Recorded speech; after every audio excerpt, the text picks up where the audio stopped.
nagpulubunutan sila. Sino kaya? Ano kaya ang dahilan? Sino ang may sala kung bakit nangyayari mga bagay na ito? They drew lots and then nabunot ko nila yung pangalan ni Jonah. Basahin natin in Jonah 1 verse 9-10.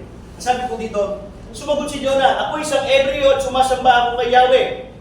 Alam niyo po, binasa ko yung other translation nito. Sabi niya, ako isang Hebreo at ako ay anak ng Diyos.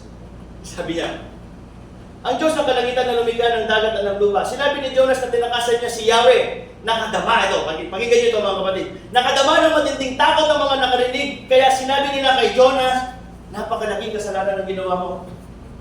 Will you imagine this? Jonah is prophet. Pero itong kapitan, nakausap niya, mas kilala niya si Yahweh. Maaari na balitaan niya kung anong ginawa ni Yahweh nung atiin ni Moses ang dagat. Maaari na balitaan ng mga tao ito, ang kapitan na ito, kung ano ang ginawa ni Yahweh sa mga Israelita, sa mga milagro at mga kapangyarihan na pinamalas ng Panginoong Diyos. Kaya ang sabi niya, napakalaki ng kasalanan mo. Sabi niya. And then, tinanong ko siya, ano ang kailangan namin gawin? Lalo kung lumakas ang bagyo. Ano ang kailangan namin gawin? Ang sabi po ni Jonah, ihagos ninyo ako sa dagat at papayapa ito. So, guilty siya.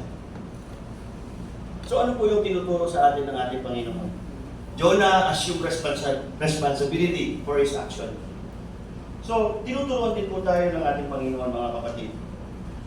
Kapag tayo po ay nagkasala, kailangan pong lumipat tayo o agad tayong lumapit sa ating Panginoon. Amen? Amen. So, mga kapatid, stop